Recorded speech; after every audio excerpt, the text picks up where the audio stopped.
देखिए आज हम गॉस लॉ का थर्ड एप्लीकेशन करने जा रहे हैं और यहाँ पे हमारा थर्ड एप्लीकेशन है कि हम इलेक्ट्रिक फील्ड कैलकुलेट करेंगे due to uniformly charge thin infinite plane sheet. है ना, मेरे पास ये एक थिन इनफाइनाइट प्लेन सीट है, thin infinite plane sheet of charge है ये, और इस पे मैंने पॉजिटिवली चार्ज को क्या कर दिया, यूनिफॉर्मली डिस्ट्रीब्यूट कर दिया। आप चाहिए तो नेगेटिव चार्ज को भी यूनिफॉर्मली डिस्ट्रीब्यूट कर सकते हैं। बस ये है कि इलेक्ट्रिक फील्ड अगर पॉजिटिव चार्ज के लिए outward normal to the surface होगा तो उसके लिए इनवर्ड डायरेक्शन में आ जाएगा नेगेटिव चार्ज के लिए। तो ये एक infinite thin plane sheet of charge है और हमें देखना है कि ये thin infinite plane sheet of charge अपने से आर परपेंडिकुलर डिस्टेंस पे किसी पी पॉइंट पे कितना इलेक्ट्रिक फील्ड बनाएगी, और इस पॉइंट पे जो हमें इलेक्ट्रिक फील्ड कैलकुलेट करना है वो with the help of Gauss law calculate करना है। तो देखिए हमें क्या गिवन होगा, हमें गिवन क्या होगा, यानी हमारा जो फाइनल एक्सप्रेशन आएगा वो किसके टर्म्स में आना चाहिए ना। यहाँ पे जो इलेक्ट्रिक फील्ड हम कैलकुलेट करेंगे उसको हम किसके टर्म्स में एक्सप्रेस करेंगे। तो हमें अगर ये सीट इनफाइनाइट लॉन्ग है तो हमें इसका चार्ज गिवन नहीं होता, हमें क्या गिवन होता है, इसका सरफेस चार्ज डेंसिटी गिवन होती है, जिसको मैंने यहाँ पे लिख दिया सिग्मा। सिग्मा यानी इसकी सरफेस चार्ज डेंसिटी हमें गिवन है ना। चार्ज गिवन नहीं होता है इसका, क्योंकि ये इनफाइनाइट लॉन्ग है तो कौन इसका चार्ज गिनना है, इसलिए हम इसका क्या गिवन हम इसका क्या मांगते हैं, सरफेस चार्ज डेंसिटी मांगते हैं। तो इसकी सरफेस चार्ज डेंसिटी हमें गिवन है, यानी यूनिट एरिया में कितना चार्ज है वो हमें गिवन है। और इससे आर परपेंडिकुलर डिस्टेंस पे हमें बताना है कि ये thin infinite plane sheet of charge कितना इलेक्ट्रिक फील्ड यहाँ पे क्रिएट करेगी। ठीक, तो हमारा जो फाइनल एक्सप्रेशन होगा वो सिग्मा और आर के टर्म्स में ही होना चाहिए आपका। तो इसको मैं लिख लेता हूँ। देखिए इसी चीज़ को हम कंसीडर भी कर लेते हैं, जो चीज़ हमें गिवन होगी। Consider a thin uniformly charged, uniform charge distribution है ना इसके ऊपर, uniformly charge infinite plane sheet having surface charge density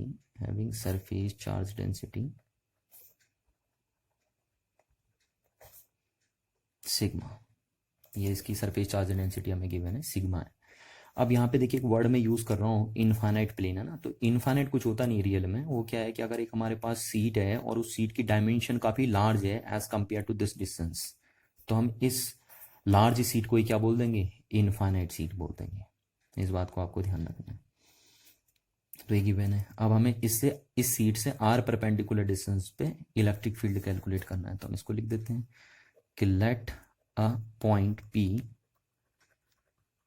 eight a r perpendicular distance from the seat where we have to calculate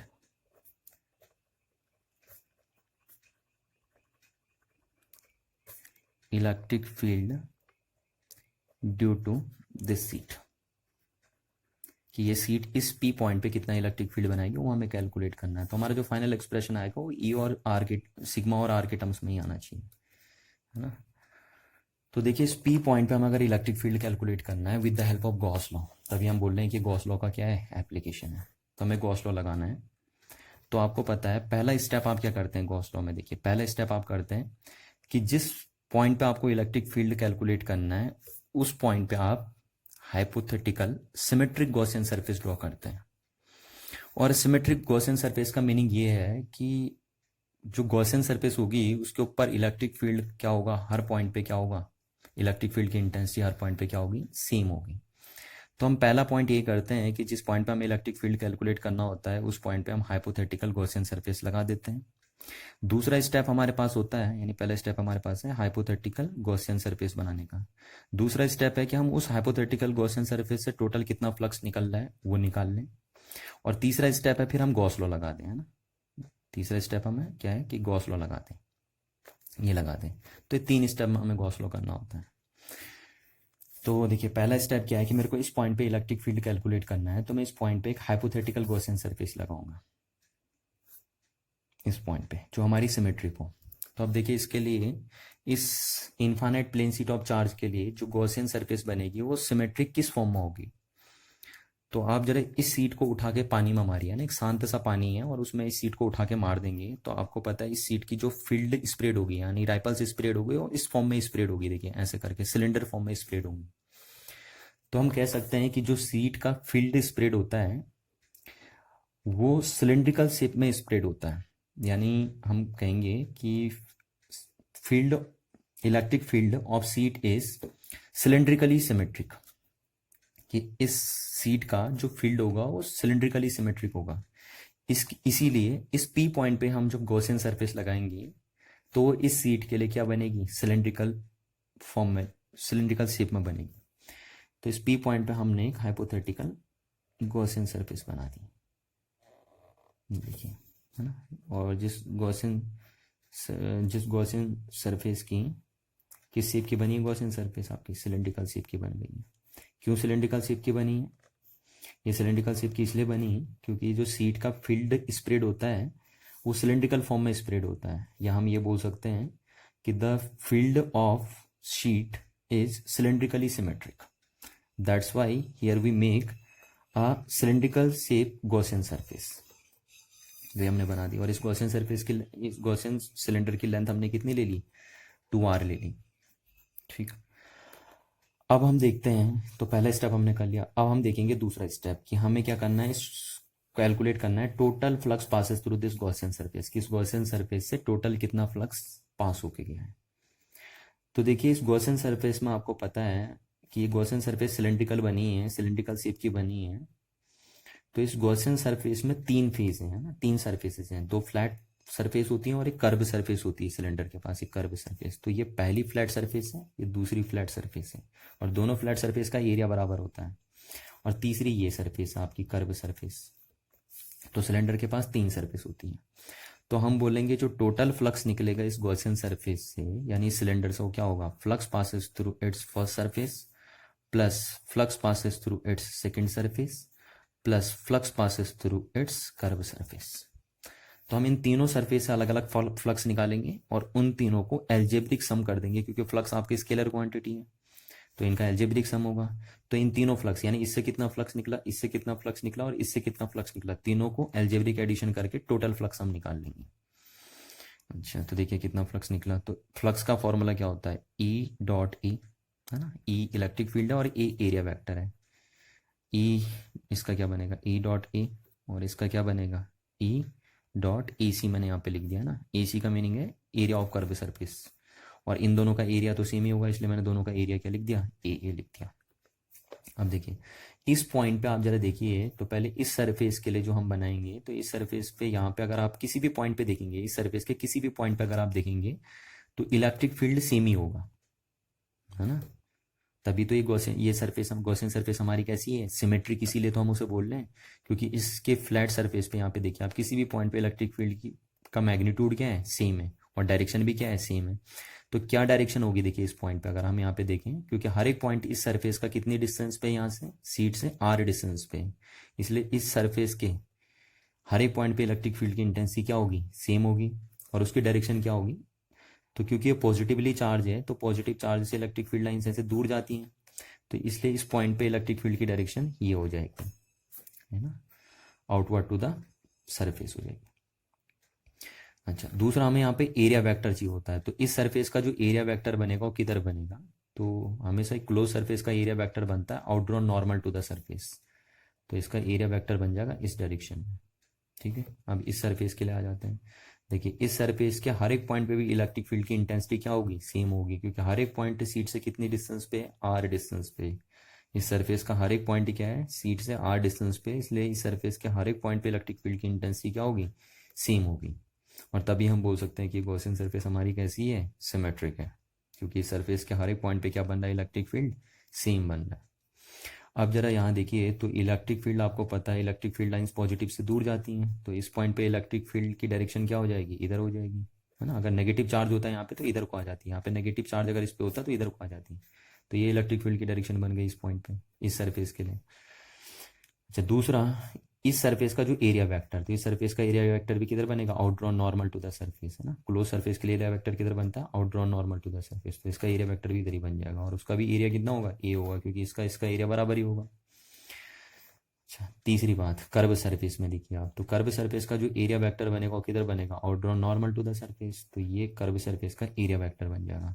और अगर आप यहाँ पे कर्व सरफेस पे इलेक्ट्रिक फील्ड देखेंगे तो वो इलेक्ट्रिक फील्ड इस डायरेक्शन में देखने को मिलेगा आपको। तो यहाँ पे जो कर्व सरफेस का एरिया वेक्टर और इलेक्ट्रिक फील्ड के बीच का एंगल है वो कितना है आपका, 90 डिग्री आया। तो जरा आप इस फ्लक्स को खोलेंगे तो ये क्या बनेगा आपका, ई ए कॉस थीटा प्लस ई ए कॉस थीटा प्लस ई ए सी कॉस थीटा।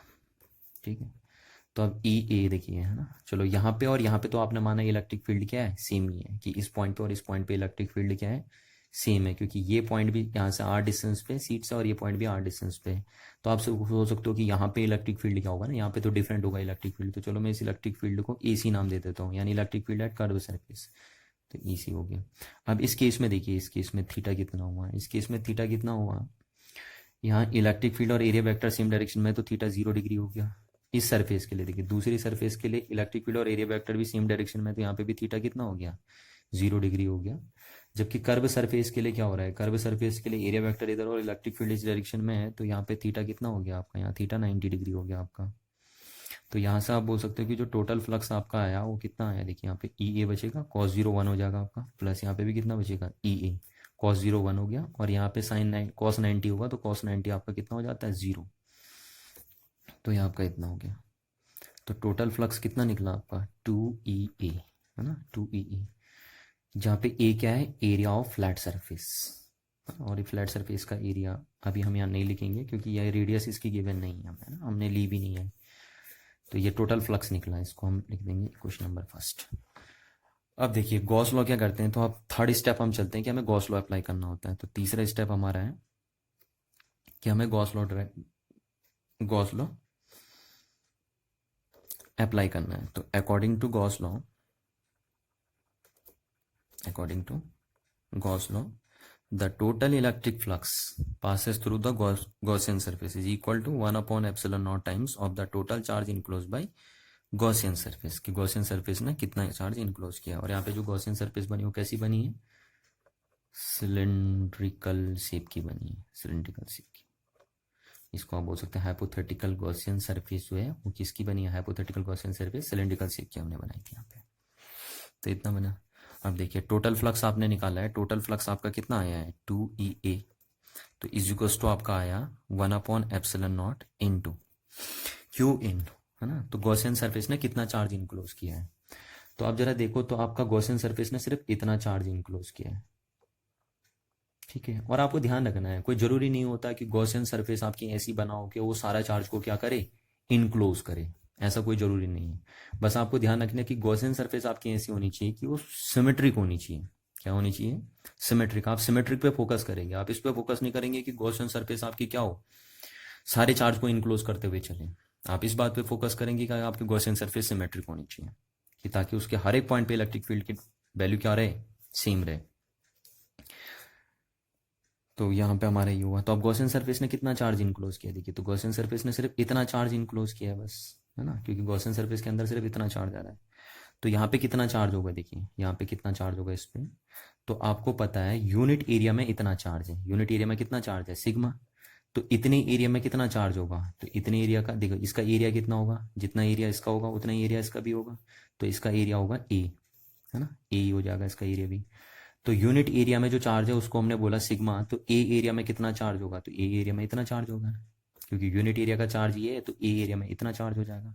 तो इस गॉसियन सरफेस ने इतना ही चार्ज तो इनक्लोज किया है, तो ये हो गया charge enclose by this Gaussian surface. तो कितना इनक्लोज किया है गॉसियन सरफेस ने चार्ज, सिग्मा इंटू ए, जहाँ पे सिग्मा क्या है, सरफेस चार्ज डेंसिटी। तो यहाँ से कटा आपका, तो आपका जो एक्सप्रेशन बना ई का वो कितना बन गया, सिग्मा अपॉन 2 एप्सिलॉन नॉट, ठीक है। और यहाँ पे मैंने ये एन कैप लगा दिया, है ना, डायरेक्शन देने के लिए। तो आपको ध्यान रखना है कि एन कैप क्या है, आउटड्रॉन नॉर्मल, ये इसको मैं लिख देता हूँ, ये किधर है, ये है unit vector, unit vector direction देने के लिए हम यूनिट वेक्टर का यूज करते हैं, unit vector along the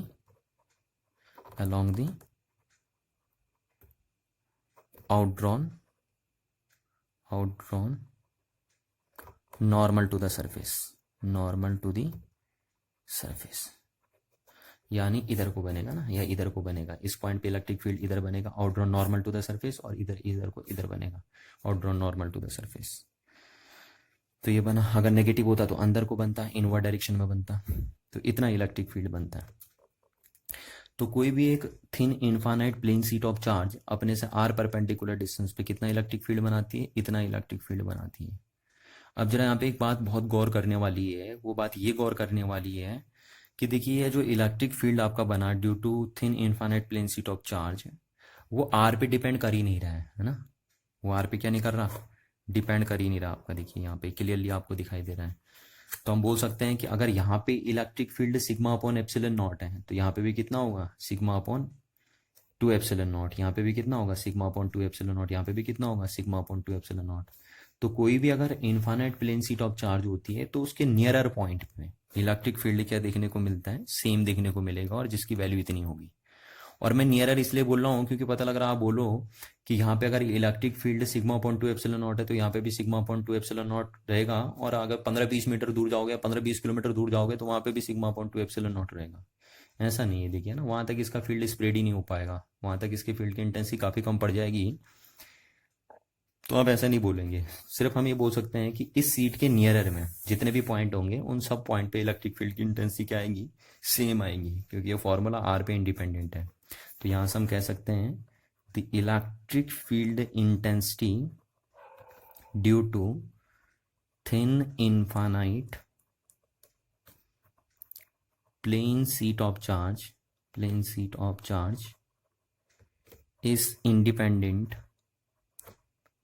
is independent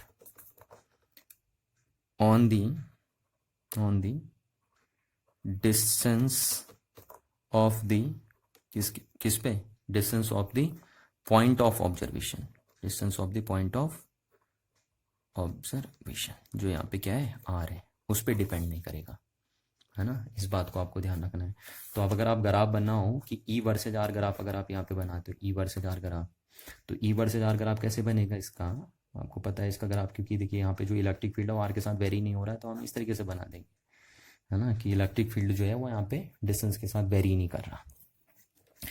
तो इस एक्सप्रेशन को आप याद रखेंगे, काफ़ी काम आने वाला है ये एक्सप्रेशन आपका, कि यहाँ पे जो इलेक्ट्रिक फील्ड बना वो सिग्मा अपॉन 2 एप्सिलन नॉट है, और ये आउटवर्ड डायरेक्शन में जाएगा, इलेक्ट्रिक फील्ड इधर इधर आउटवर्ड डायरेक्शन में जाएगा। तो ये एन का कोई डायरेक्शन बता रहे हैं, और सिग्मा जहाँ पे क्या है, सरफेस चार्ज डेंसिटी। और देखिए अगर इस सीट किसी मीडियम में रखा हो तो अब यहाँ पे मीडियम की परमिटिविटी आ जाएगी, है ना।